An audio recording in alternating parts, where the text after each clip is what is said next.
महाराष्ट्र मंडळ फ्रान्स आणि सचिकी महफिल तर्फे मराठी रोंदेवच्या या पुढच्या भागामध्ये तुमचं सहर्ष स्वागत.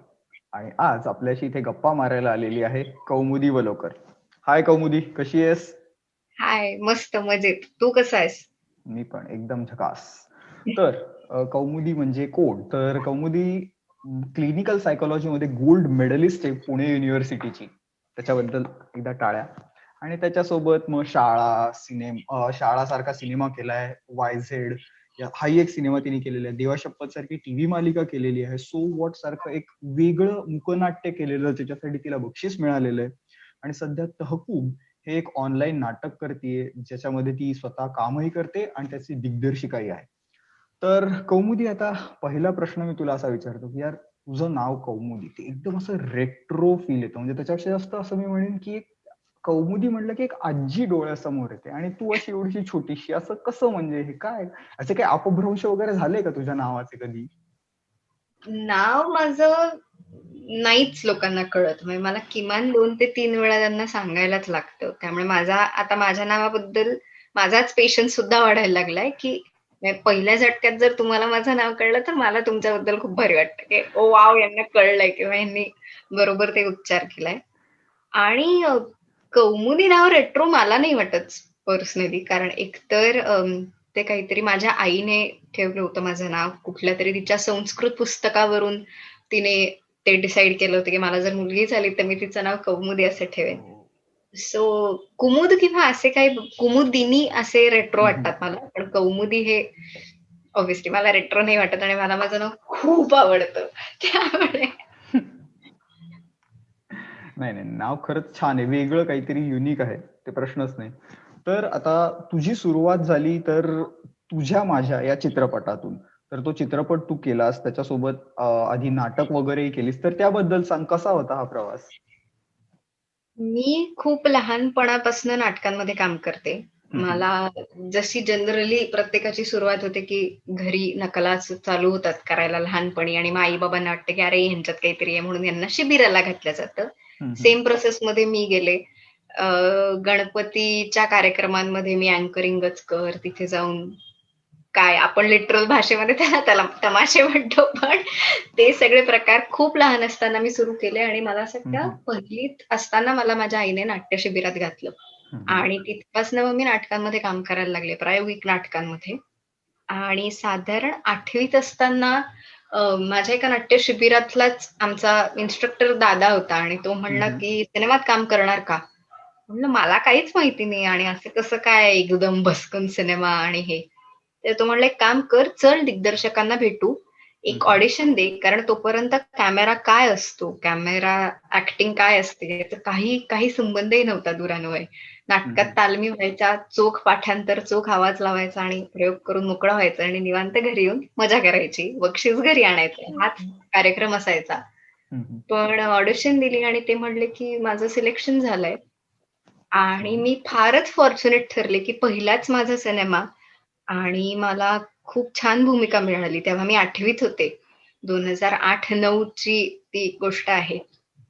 आणि सचिन खेडेकर, मोहन जोशी, मृणाल कुलकर्णी, सुलेखा तळवळकर अशा सगळ्या तगड्या स्टारकास्ट बरोबर मला काम करायला मिळालं. आणि मला खूपच मजा यायला लागली त्या प्रोसेसमध्ये. आणि फॉर्च्युनेटली मला महाराष्ट्र स्टेट लेवलचा पुरस्कार सुद्धा मिळाला. येस. त्यामुळे ते असं एक सोने पे सुहागाच, म्हणजे कळायच्या हम्म. आत गोष्टी घडत होत्या खूप छान छान. त्यामुळे तसा तो सगळा प्रवास सुरू झाला असं म्हणायला हरकत नाही. ऑनस्क्रीन प्रवास तसा सुरू झाला.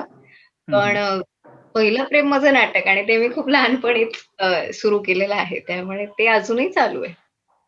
अगदी बरोबर. तर तसंच नाटकाबद्दल आता तू म्हणालीस, तर सो व्हॉट हे एक मुकनाट्य केलं, त्यातून एक खूप वेगळा विषय तुम्ही मांडलात, तर त्याविषयी सांगशील? सो व्हॉट हे नाटक पुण्यात खरं तर माईम नाटकांची स्पर्धा भरते. हम्म. आणि हा खरं तर खूप इंटरेस्टिंग विषय मला वाटला, की एखादं माईम नाटकांचीच स्पर्धा आहे. हम्म. तर त्याच्यामुळे आम्ही म्हटलं की काहीतरी करूयात, आणि मग टिपिकल काहीतरी करण्यापेक्षा आपण काहीतरी आपलं रचूयात आणि माईम मध्ये पण वेगळं काहीतरी एक्सप्लोअर करू. हम्म. म्हणून आम्ही गोष्ट बिल्ड करायला लागलो, आणि आम्हाला असं लक्षात आलं की सध्याच्या काळात कॉम्प्लेक्सेस खूप पटकन येतात. इन्फिरिटी कॉम्प्लेक्स येतो एकतर, नाहीतर सुपिरियरिटी कॉम्प्लेक्स येतो. दोन्ही येणं खरं तर योग्य नाहीये. तुम्हाला तो मध्य साधता यायला हवा. तर मग आम्ही विचार केला की आपण कॉम्प्लेक्स हा विषय घेऊयात, आणि म्हणून आम्हाला आलं की सध्या बॉडी शेमिंग ज्या प्रमाणात होतं, किंवा काय पद्धतीने लोक तुम्हाला फिजिकली बघतात आणि ते कसं परसिव्ह करतात, याला इतकं जास्त महत्व आलंय. आणि महत्व येण्याचा इश्यू नाहीये, पण जेव्हा ते महत्व येतं तेव्हा तुम्हाला त्याची लिमिट्स पण कळल्या पाहिजे, की तुम्ही कुठपर्यंत कमेंट केली पाहिजे, किंवा कुठपर्यंत जायला हवं ते अचीव्ह करायला. स्वतःच्या जीवाचे हाल करून तुम्ही बारीक होताय, किंवा गेलं उडत असं म्हणत जाड होताय, हे दोन्ही चुकीचं आहे. As long as you are healthy, you are confident, it is fine. काही असणं म्हणजे तुम्हाला तुम्ही स्वतःला तुम्ही आवडले पाहिजे, हे सगळ्यात महत्वाचं आहे. सो म्हणून मग आम्ही असा विषय घेतला की ज्यात ती एका जाड मुलीची कथा आहे, जी लहानपणापासूनच जाड आहे, आणि तिला त्याचं खरं तर काही असं वाईट वाटतंय किंवा डिप्रेशन आलंय असं होत नाहीये. पण तिच्या आयुष्यात तिच्याच सारखी एक जाड मुलगी अजून एक येते, आणि तिच्या असं लक्षात येतं की तिला खूप बोलणी खायला लागतायत आणि तिला खूप टोमणे बसतायत, आणि ती एकदा रिव्हिजिट करून बघते की हे माझ्याही बरोबर झालंय का. आणि तिच्या त्या रिव्हिजिटची प्रोसेस आम्ही दाखवली, आणि तिला रिअलाइज होतं की गोष्टी हे तर माझ्याबरोबर रोज झालंय. मी फक्त डिनायल मध्ये होते, किंवा मी या गोष्टींकडे लक्षच आजवर कधी दिलं नाही, पण मलाही तितकेच टोमणे बसलेत आणि मलाही तितकंच असं सहन करायला लागलंय. असं सगळं आम्ही ते करायचं ठरवलं. आणि मग आता जाड मुलीला शोधून कास्ट करणे असं फंक्शनिंग आमच्याकडे होत नाही. आपण जनरली आपलेच मित्रमैत्रिणी बसून नाटक लिहितो किंवा बसतो आणि काम करतो. मग आमचा डिरेक्टर म्हणला की आपण दोघं मिळून डिरेक्ट करू आणि तू काम कर. म्हणलं कसं जाड कसं दिसणार. मग आम्ही फॅटसूट शिवायला घेतला, कारण प्रायोगिक नाटक, त्यामुळे बजेट आणि ह्याचे किस्से ऑब्व्हियसली असतातच.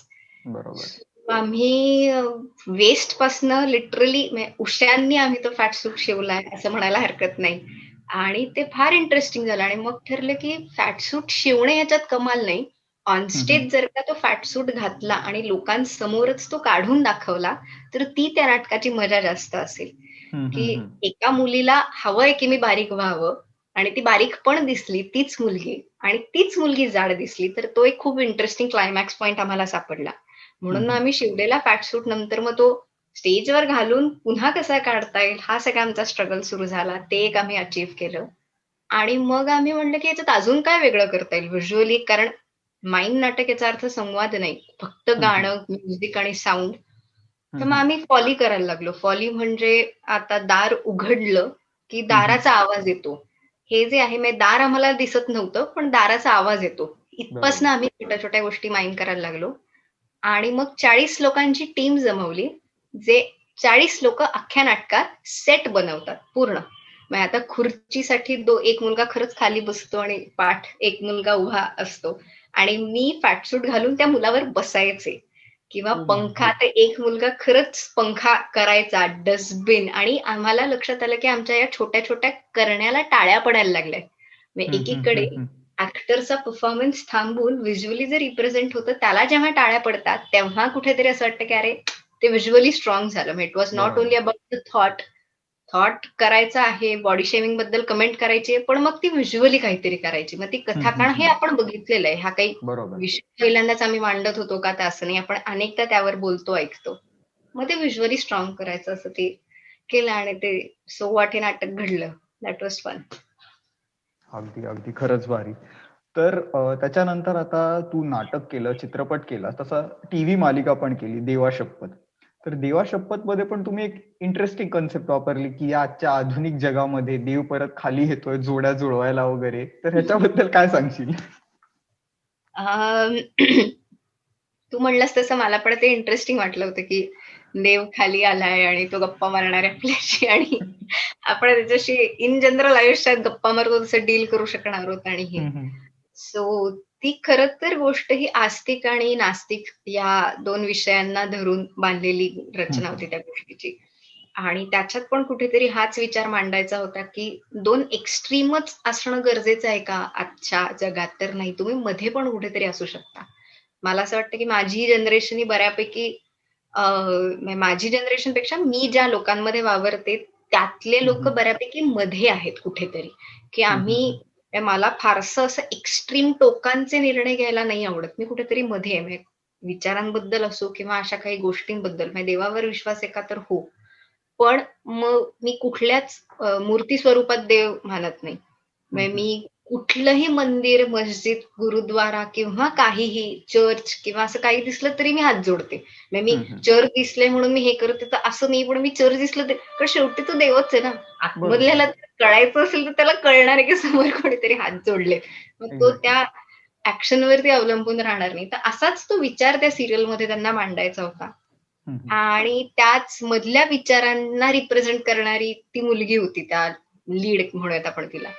त्यामुळे मी ती मालिका केली आणि मला खूपच मजा आली. मग इट वॉज मायथॉलॉजिकल पण नव्हती आणि असं ते मधलं त्यांनी फार इंटरेस्टिंग काहीतरी साधलं होतं. त्यामुळे मला मजा आली होती ती मालिका करायला फार. हा, म्हणजे त्यांनी देवाला आणून पण असा डायरेक्ट संदेश न देता थोडासा इनडायरेक्टली तुम्हाला कसं राहावं हे सांगत होते. खूप इंटरेस्टिंग प्रोजेक्ट होता. पण या सगळ्यासोबत तू एवढी सगळी कामं केलेली आहेत, पण ह्याच्यासोबत आणखीन एक महत्वाची गोष्ट म्हणजे तू अभिनयाचं कुठलंही प्रशिक्षण घेतलेलं नाहीस. तू हे काय म्हणतात त्याला थिएटरमध्ये प्रॅक्टिसनी एक हॉबी म्हणून जाऊन हे केलेलं आहेस. तर ह्याच्याबद्दल कसं सांगशील? म्हणजे प्रशिक्षण न घेताही तू एवढं भारी काम करतेस. नाही, प्रशिक्षण न घेता भारी काम करते का ते ह्याच्यात मलाही शंका आहे. कारण मला कायम वाटतं की शिक्षण ही खूप महत्वाची गोष्ट आहे. आणि त्याच्यामुळेच मी अकॅडमिकली शिक्षणाकडे जास्त माझा कल झुकला. मी क्लिनिकल सायकोलॉजीचं शिक्षण घेतलं. मी मास्टर्स त्याच्यात झाले. कारण मला तेच आधी मला विचारायला आवडेल की आता तू जे क्लिनिकल सायकोलॉजी शिकली याचा तुझ्या कॅरेक्टरायझेशन मध्ये तुला किती उपयोग होतो किंवा एखादी भूमिका मांडताना किंवा ती कॅरेक्टर समजून घेताना? डेफिनेटली उपयोग होतो. कारण पण मी अशा विचारांनी सायकोलॉजी केलं का तर असं नाहीये. मला खूप आधीपासून मला शाळेत असताना डॉक्टर व्हायचं होतं. माझी आई स्वतः डॉक्टर आहे. पण नंतर आणि माझ्या घरी खूप अकॅडमिक बॅकग्राऊंड आहे. माझे वडील प्रिन्सिपल आहेत एका कॉलेजचे. माझा भाऊ मास्टर्स केलंय त्यांनी आणि he is an engineer. So आमच्याकडे असं होतं की काही झालं तरी शिक्षण पूर्ण करायचं आणि नॉट बिकॉज फायनान्शियल इंडिपेंडन्स पाहिजे किंवा ही फील्ड काय अनिश्चितता आहे आणि अशासाठी म्हणून नाही. पण तुम्हाला बौद्धिक पातळी तुमची कुठल्या तरी एका वेगळ्या विषयात सुद्धा असली पाहिजे, काहीतरी एक सूत्री करण्यापेक्षा. त्यामुळे मग मी क्लिनिकल सायकोलॉजी निवडलं. आणि नंतर मग मला असं व्हायला लागलं की अरे हे आहे की इंटरेस्टिंग, म्हणजे याचा माझ्याशी मी ज्या हॉबीला किंवा आता एक साईड काय 2 प्रोफेशन मी निवडू पाहते. सायकोलॉजी सुद्धा आणि अभिनय सुद्धा. मला एक निवडायचंच नाहीये आयुष्यात कधीच, दोन्ही करायचंय. तर दोन्ही ते हँड इन हँड जाऊ शकतायत. कारण सायकोलॉजी डायरेक्टली तुम्हाला इमोशन्स, फिलिंग्स, थॉट्स, तुमचे विचार, तुमचा सिच्युएशनल गोष्टींचा तुमच्यावर असणारा इम्पॅक्ट आणि माणूस याबद्दल शिकवतं. आणि शेवटी अभिनयात तुम्ही एका वेगळ्या व्यक्तीलाच रिप्रेझेंट करत असता. एका वेगळ्या व्यक्तीला जिला तुम्ही आयुष्यात कधी भेटलेही नाही आहात, पाहिलंही नाही आहे. फक्त कुणीतरी लिहून दिलंय की ही व्यक्ती अशी अशी आहे आणि तुम्ही डायरेक्ट तिला उभं करायला लागता किंवा तिचं काम करायला लागता. सो मला ते बिल्ड करायला थॉट प्रोसेस मध्ये तिचा खूप फायदा होतो सायकोलॉजीचा. कारण मला असं होतं की जर आता XYZ काय कुहू असं म्हणूयात, माझ्या सिरियल मधलं नाव कुहू होतं म्हणून मला ते एकदम आठवलं की ती साधी भोळी आहे, सरळ आहे आणि तिचं काहीतरी वाक्य लिहून यायचं की ती देवाला म्हणायची की तू काय बोलतोयस मला कळत नाही पण मला ऐकायला खूप छान वाटतंय. हे वाक्य मी स्क्रिप्ट मध्ये वाचलं आणि मला डोकंच फिरलं. म्हणलं एवढं मंद कोण असतं जगात? हे कसं कोणी बोलू शकतं की तू काय बोलतेस मला कळत नाही पण ऐकायला छान वाटतंय. आणि मला असं स्ट्रगल व्हायला लागला की अरे किती मंद मुलगी आहे, असं कोणी नसतं, सगळे हुशार असतात. पण नंतर मग हळूहळू मला मी त्याच्यावरती प्रोसेस करायला लागले की ही मी नाहीये, ते एक वेगळं पात्र आहे ना. तू मी म्हणून तो विचार कसा करू शकतेस? तू तिच्या जागेवर राहून तिचा विचार कर. मग मला ते खूप सोपं पडायला लागलं की मी तिच्या पॉइंट ऑफ व्ह्यूनेच काम करायला लागले. मग मी तिथे उगाचच कौमुदीचं डोकं इन्व्हॉल्व नाही करत. मी वेगळी राहते, माझं पात्र वेगळं राहतं. सो असं ते सायकोलॉजी आणि अभिनयाचं मला इंटरेस्टिंग कॉम्बिनेशन सापडलंय किंवा सापडतंय, प्रयत्न तरी चालू आहे. चाललाय प्रयत्न. अगदीच तसाच प्रयत्न तुम्ही केला, ऑनलाईन नाटक केलं तहकूब. तर त्याच्यामध्ये कोर ट्रायल वगैरे तुम्ही मांडली ऑनलाईन. त्या नाटकाबद्दल म्हणजे आता एक जो हा शिफ्ट होता, कोविडमुळे काही गोष्टी ऑनलाईन यायला लागल्या, तर त्याच्यामध्ये तुम्ही हा एक नवीन प्रयत्न केला, तर त्याच्याविषयी काय सांगशील? लॉकडाऊन मध्ये खरं तर खूप लोक ऑनलाईन गोष्टी करायला लागले अचानक. हम्म, हम्म. ऍक्टर्स किंवा आर्टिस्ट लाईव्ह सेशन्स त्यांचे खूप व्हायला लागले, ऑडियन्स इंटरॅक्शन्स करायला लागले लोक, किंवा आपापलं काहीतरी शूट करून ते डिजिटली आउट करायला लागले. हम्म, हम्म. तर त्या वेळेला फारसं आम्ही, म्हणजे माझ्या ग्रुपने काय किंवा मी माझ्या मित्रमैत्रिणींनी फारसं काही केलं नाही, कारण आम्हाला असं होतं की थोडंसं सिंक इन होऊ देत काय चालू आहे आजूबाजूला.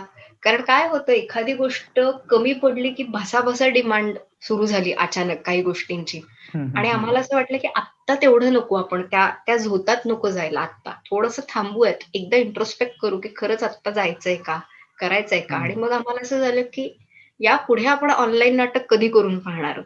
ते कधीच नाही. म्हणलं मग आत्ता संधी आहे, आत्ता लोकांची तयारी आहे, ते बघू शकतात, त्यांना हवं आहे, तो डिमांड आहे ती. मग काहीतरी असं क्रिएट करू की जे ऑनलाईनच घडेल, म्हणजे त्याचा हम्म, हम्म, हम्म. काय म्हणतात, त्याची गरज किंवा त्याच्या नीडच ऑनलाईन माध्यम ही आहे. फॉर एक्झाम्पल, आता तू बरोबर. बसलाच फ्रान्समध्येस, मी पुण्यात आहे, हम्म, हम्म. आपण कितीही ठरवलं मुलाखत करायची तरी ऑनलाईन, म्हणजे झूम शिवाय आपल्याकडे पर्यायच नाहीये काहीच. एक्झॅक्टली. तू इथे ये, नाहीतर मी फ्रान्सला येणे, याच्या पलीकडे दुसरा ऑप्शन नाही, आणि तेच बंद झालं होतं. हम्म, हम्म. सो म्हणून आम्ही असे विषय शोधून काढले की ज्याच्यात ऑनलाईन ही गरज झालीये त्या हम्म, हम्म. काळाची. मग आम्हाला बरोबर. लक्षात आलं की खूप कोर्टरूम ट्रायल्स ऑनलाईन शिफ्ट झाले या काळामुळे, की कारण भेटू हम्म, शकत हम्म. नाहीत माणसं एकमेकांना. बरोबर. सो म्हणून आम्हाला तो कोर्टरूम ड्रामा हा विषय सापडला. पण मग आम्ही असं झालं की काहीतरी त्याच्यात इंटरेस्टिंग गोष्टी सापडायला पाहिजे, कारण शेवटी नाट्य गमवता कामा नये कितीही झालं तरी. बरोबर. मग आपण म्हणतोय की आम्ही ऑनलाईन नाटक करणार, हा माज जो हम्म, हम्म. करतोय, तर ते करणार आहोत का आपण पूर्ण? कारण जनरल म्हणणार ऑनलाईन नाटक आणि अशा लाईट सेटअप मध्ये नाटक करून मोकळे होणार. मग हम्म, आम्ही हम्म. ठरवलं नाही, नाटकात लाईट्स असतात ना, हम्म. मग आपण आपल्या नाटकात, ऑनलाईन नाटकात सुद्धा लाईट्स करायचे. पण कलाकार खरंच सगळे त्यांच्या त्यांच्या घरी अडकले होते. मी हा, हा. माझ्या घरी, एक कोणीतरी कायमचं कर्वेनगर, हडपसर, XYZ एरियामध्ये सगळे कलाकार आपापल्या घरी होते. बरोबर. मग कसं करायचं, तर आम्ही प्रत्येकाच्या घरातल्या ट्यूब्स, बल्ब असं सगळं सगळ्यांनी एकत्र केलं. आणि मग आम्ही ठरवलं की नाटकात जसं आहे, हॅलोजननी दिवस पाडला की दिवस असतो, हम्म, हम्म. टंगस्टन लाईट पाडला की रात्र असते. रात्र मग असते. आम्ही रात्री 9:30च्या प्रयोगाला रात्री सगळे आपापल्या घरनं प्रयोग करायचे, पण आम्ही हा, हा. दिवस सुद्धा करायचो रात्री. मग आम्ही ते पण नाही सोडलं. मग आता म्युझिक, झूम मध्ये म्युझिक करता येत नाही ऑनलाईन, कारण हम्म, ते हम्म. सप्रेस मिळतं. मग म्हटलं मग काय करायचं, तर मग आम्ही टेक्निकली रिसर्च करायला लागलो की हम्म, हम्म. काहीतरी तर असेल ना, झूम कोणीतरी काढला आहे, याचाच अर्थ ऑडिओ काहीतरी लावायला कोणीतरी, एक वेगळा व्यक्ती काहीतरी क्रिएट करतच असेल. बरोबर. आपण अनअवेअर आहोत, आपण कमी पडतोय, म्हणून आपण डायरेक्ट फॉल्ट्स नाही काढू शकत. मग आम्ही हम्म, हम्म. शोधायला, एक रिसर्च टीम होती आमची, जी फक्त टेक्निकल टीम होती, की जी फक्त रिसर्च करायची. मग हे सॉफ्टवेअर शोधून काढ, ते काढ, हम्म, मग हम्म, हम्म, ऑनलाईन हम्म. ओके, मग म्युझिक करता आलं नाटकात, मग आवाज कसा सगळ्यांचा नीट ऐकू येईल, मग हेडफोन्स वापरायचे का. मग आम्ही ठरवलं की असं दाखवायचं की गाव फील द्यायचा. पण हम्म, सगळे हम्म. कलाकार शहरी राहतात, सगळ्यांकडे हेच बॅकग्राऊंड, पांढरं हम्म, चकचकीत हम्म. भिंती नाही म्हटलं तरी. बरोबर. मग सगळ्यांनी काय ठिगळं लावून लावून कामं केली, त्यांच्या भिंती रंगवल्या, कोणी बॅकड्रॉप्स बदलले, कॅमेराचे अँगल बदलून पाहिले, कोणी हम्म, इकडे हम्म. बसलं, कोणी वॉशरूम मध्ये बसलं, कारण आवाज बंद राहतो, हम्म, आवाज हम्म. लीक होत नाही, घरच्यांचा आवाज बाहेर येत नाही. असं सगळं करत आम्ही मग तहकूब क्रिएट करण्याचा प्रयत्न केला, आणि मग मी ते डिरेक्ट केलं. कारण मला हम्म, असं हम्म. झालं की कितीही झालं तरी अजून नाही, नाटकात आता कळायला लागले की काय वर्क होत नाही. हम्म. काय वर्क होतं हे अजूनही माहिती नाही, पण काय वर्क होत नाही हे माहिती हळूहळू व्हायला लागलंय. पण तेच खरं ऑनलाईन महत्वाचं आहे. पण ऑनलाईन नाटकात काय वर्क होतं आणि काय नाही काहीच माहिती नाही. मग म्हटलं चला हम्म, घेऊन हम्म. मग उडी. फार तर फार बावळटासारखे फेल होऊ किंवा पोहू तरी बेसिक. तर हम्म, म्हटलं हम्म. प्रयत्न तर करूयात. म्हणून मग काहीच सोडलं नाही. मग आम्ही त्याच्यात ब्लॅकआउट पण करतो, कॉस्ट्युम चेंज करून पुन्हा त्याच सेटअपमध्ये परत येतो. गाडीवरनं एक सेटअप लावतो, सगळ्या लाईव्ह लोकेशन्सला जातो. हम्म, म्हणजे हम्म. आपण एरवी नाटकात म्हणतो की अरे वा काय सुंदर पाऊस पडतो, आणि फक्त पावसाचा आवाज देतो आणि लाईट्स बदलतो. आम्ही जर इथे म्हणलं वा काय सुंदर पाऊस पडतोय, तर आम्ही खरंच झरे लावले आणि खरंच पावसात जाऊन काम केलं. हम्म, तर हम्म. या सगळ्या गोष्टींची आम्हाला मग मजा यायला लागली की अरे दिस इज फन, म्हणून मग ते ऑनलाईन नाटक क्रिएट केलं. अगदी बरोबर. तर तू हे जे दिग्दर्शन करतेस, तर तुला दिग्दर्शन आवडतं हे कळतच आहे. तू जितक्या पद्धतीने हे एक्सप्लेनेशन देत होती त्याच्यावरनं. तर आता मला असं विचारायला मिळेल, की हे दिग्दर्शन करताना तुझ्यासमोर असेही प्रश्न येत असतील ना, की तुझ्या समोर जे कलाकार आहेत, ज्यांना डायरेक्ट करायचंय, ते तुझ्यापेक्षा अनुभवानी, वयाने मोठे आहेत. मग अशा वेळेला त्यांना सांगताना किती आव्हानात्मक असतं, की "अरे, हे असं नको, असं करायचंय." म्हणजे इथे जो काय म्हणतात त्याला, कन्फ्युजन किंवा जो डिलेमा असतो, तो कसा हँडल करतेस? किंवा त्याबद्दल काय सांगशील? मी टू बी व्हेरी फ्रँक खूप दिग्दर्शन केलंय का तर असं नाहीये. हे हं, माझं हं. तिसरंच नाटक आहे की जे मी बसवण्याचा प्रयत्न केलाय. हं, हं. पण मला असं वाटतं की तेच पुन्हा की आपला जर अभ्यास नीट झालेला असेल हं. तर समोरच्या व्यक्तीला ते नव्याने मी सांगणार आहे ना, म्हणजे कुठलंही काम आधी मी सांगणार आहे की ते पात्र असं असं आहे. तर हं, हं. त्याचे न्यूअन्सेस मी आज दिग्दर्शक म्हणून आधीच जगून झालेले आहेत. म्हणजे बरोबर. त्याच्यावरती जो समोरची व्यक्ती कलाकार मोठी, छोटी, अनुभवाने मोठी, छोटी कुठली काही असेल, तरी हं, मग ते हं. ऍड ऑनच होणार आहे. म्हणजे माझे बरोबर. विचार आणि त्या व्यक्तीचा त्या पात्राबद्दलचा अप्रोच हे काहीतरी कॉम्प्लिमेंट करून एक कमालच काहीतरी क्रिएट होणार आहे. ह्याच हं, हं. अप्रोचने मी आधीपासून त्या गोष्टीकडे बघत आले, की माझ्या डोक्यात जे आहे तेच उभं करायचंय का तर नाही. आपल्या सगळ्यांच्या डोक्यात जे आहे ते काहीतरी उभं करायचंय, तर ते जेनेरिक होणार, तर ते जास्त बरोबर. लोकांना आवडेल. माझ्या फक्त एकटीच्या पॉइंट ऑफ व्ह्यूने मला उभं काहीच करायचं नव्हतं. कारण कितीही नाही म्हटलं तरी शेवटी मी एक अभिनेत्री आहे.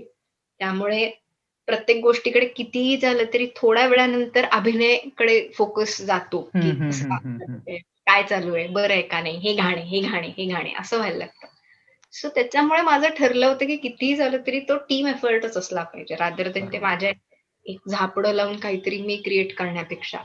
इट हं, विल हं, ऑल्वेज हं. बी जितकं ते आम्ही गप्पा मारायचो, इम्प्रोव्हायझेशन्स करायचो आणि मग त्यातनं जे उभं केलं. काही-काही वेळा हो मी स्ट्रिक्ट होते, की नाही हे असंच आहे किंवा हाच विचार आहे. पण हं, हं, अदरवाईज हं. It was more of give and take. बरोबर. तर तुला आता काय जास्त चॅलेंजिंग वाटतं? दिग्दर्शन का अभिनय? ह्याच्याकडे कसं बघते? दोन्ही दोन्ही कठीण आहे. फक्त मला असं वाटतं, की अभिनयाचं एकच आहे, की थोडा विचार रिस्ट्रिक्ट होतो. तुला एकाच हं, हं. माणसाचा विचार करावा लागतो किंवा एकाच पात्राचा विचार करावा लागतो. तू जेव्हा हं, हं. दिग्दर्शन करतोस, तेव्हा तुला तुझ्या नाटकात असलेल्या सगळ्या पात्रांचं तर क्रिएशन करायचंच आहे. हं, हं. शिवाय लाईट्स, म्युझिक, साऊंड, एक टीम अख्खी, बॅकस्टेज, सगळ्यांचा रिहर्सल्स मॅनेज करणे. मग तिथे ऑर्गनायझेशन, टाइम मॅनेजमेंट याही सगळ्या गोष्टींचा खूप भाग प्ले व्हायला बरोबर. लागतो. तो अभिनय करताना फक्त त्या व्यक्तीपुरता उरतो. म्हणजे मी त्या हं, हं, हं. व्यक्तीकडे कसं बघणार आहे एवढाच तो एक स्ट्रगल अचीव्ह करायचा असतो. बरोबर. दिग्दर्शक म्हणजे दिग्दर्शन करायचं म्हटल्यावर माणसांचा स्ट्रगल सुद्धा म्हणजे तुमच्या टीममेट्स बरोबर सुद्धा रापू जमला पाहिजे. मग अगदी. त्यांच्या कलाकारांमध्ये सुद्धा जमला पाहिजे. तुम्हाला टीम पण बिल्ड करायची आहे आणि असं काहीतरी क्रिएट करायचंय की जे लोकांना आवडेल शेवटी. हं, हं, ते हं, हं. तुमच्यापुरतं तुम्ही केलंत आणि हा हा भारी होतं. अरे असं नसतं. लोकांनी म्हणलं पाहिजे नाटक भारी होतं. तर मजा. सो त्यामुळे मला असं वाटतं की दोन्ही चॅलेंजिंग डेफिनेटली आहे. पण हं, हं. दिग्दर्शनाचा पसारा खूप आहे. त्याला गोष्टी हं, हं, मॅनेज हं, हं. करण्याच्या त्याची डिग्री जास्त आहे. जेवढी कलाकाराला नसते किंवा अभिनय करताना नसते. ओके. म्हणजे थोडक्यात स्कोप त्याचा जास्त मोठा असतो दिग्दर्शकाचा असं करेक्ट, तुला म्हणायचंय. करेक्ट, तर आता करेक्ट. एक थोडा वेगळ्या प्रश्नाकडे येतो. तर मला असं कळलं की तू कविता वगैरे करतेस आणि जनरली असं होतं की प्रेमभंग वगैरे झाला की मुली कविता करायला लागतात. तर तुझ्या आयुष्यात कविता कशी आली?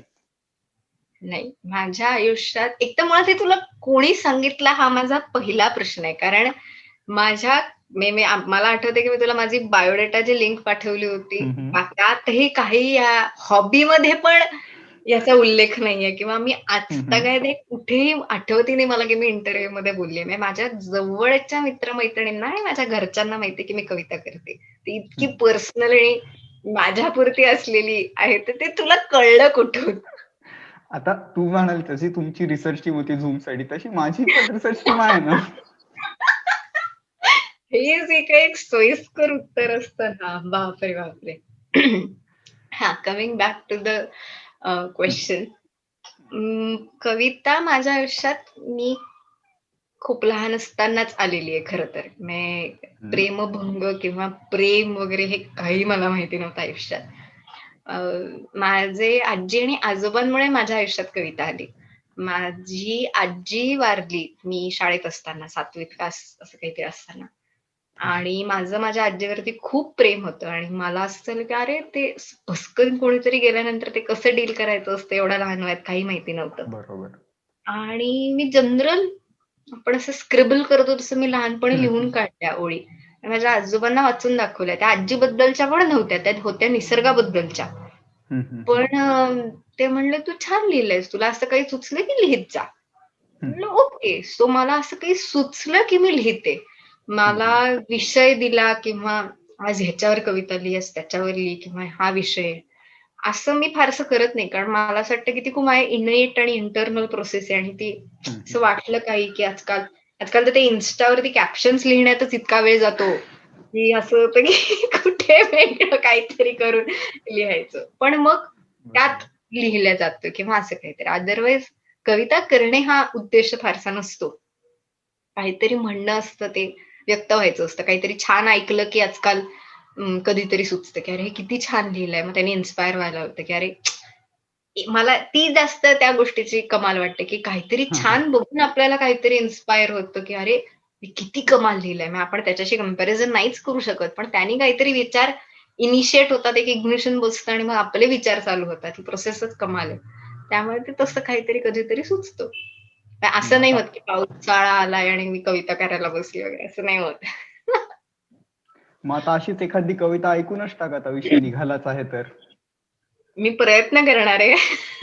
मी म्हणल्याप्रमाणे ही भयानक इनेट इंटरनल आणि माझी अशी प्रोसेस आहे.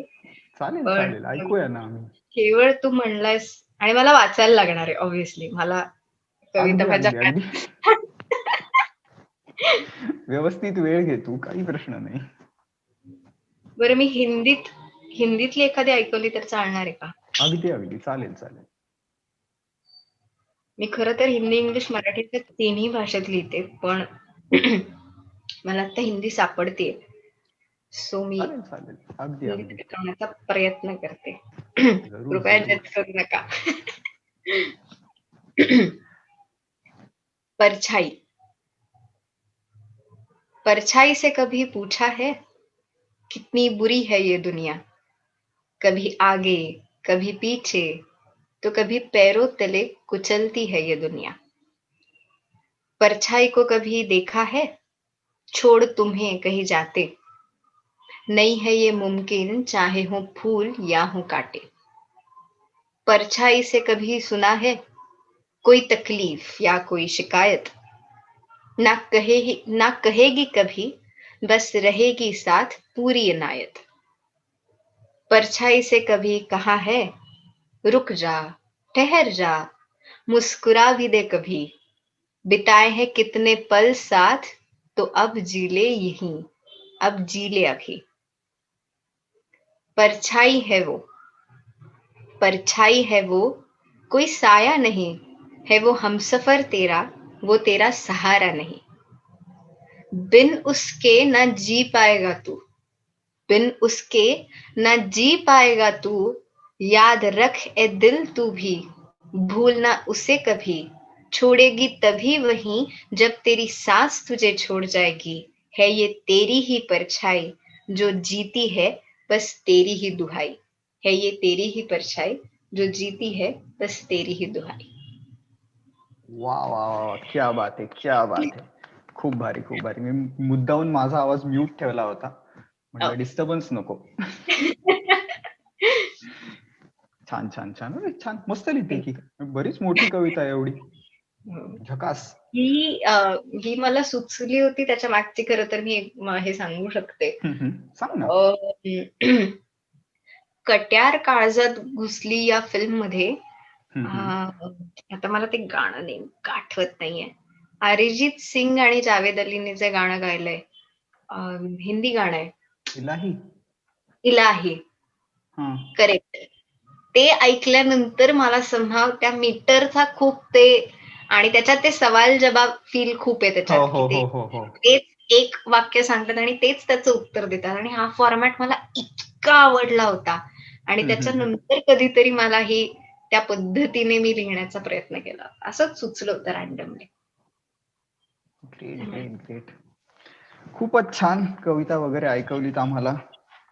तर आता पुढे मी असं विचारीन, आता हे हिंदी, मराठी, इंग्रजीमध्ये तू कविता करतेस असं म्हणालीस, तर हे भाषा ज्ञान तुझं आणखीन फ्रेंचशी काही संबंध आलाय का? फ्रान्स किंवा पॅरिस ह्याच्याविषयी काही? ह्याच्यावर कविता लिहिली आहेस का काही? नाही नाही, तसं बघायला गेलं तर फ्रान्सचा अम, माझा काही तसा फ्रान्सचा संबंध आलेला नाहीये. जेवढं पॅरिस बघितलंय, म्हणजे आयफेल टावर बघितलंय आणि पॅरिसला येण्याची इच्छा आहे, याच्या पलीकडे अजून फारसं काही इंटरॅक्शन झालेलं नाहीये.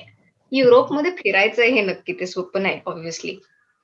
आणि शाळेत आम्हाला खरं तर ऑप्शन होता की फ्रेंच किंवा जर्मन, तर मी नेमकं जर्मन निवडलं. त्यामुळे असला नसलेला जो आला असता आयुष्यात पुढे त्याच्याशी जरा तरी काही, हा, तेही हा. नाही आलं.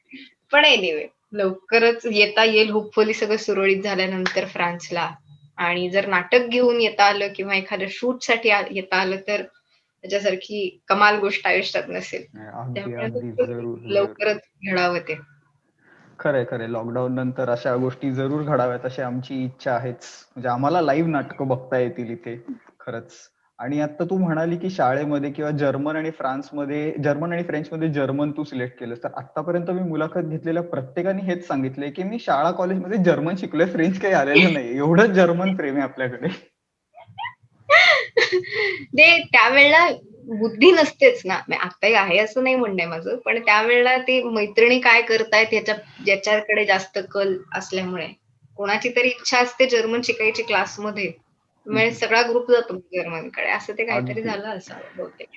अगदी बरोबर, अगदी बरोबर. तर आता मला असंही माहितीये की तू मी वसंतराव मध्ये काम केलेले, जो सिनेमा खरं तर येणार होता 2020 मध्ये, तो येऊ शकला नाही. तर ते एक नवीन काम, ह्याच्यासोबत आणखीन तू नवीन काय काम करतेयस, कशा माध्यमातून काय काय घेऊन येणार आहेस आमच्या भेटीला?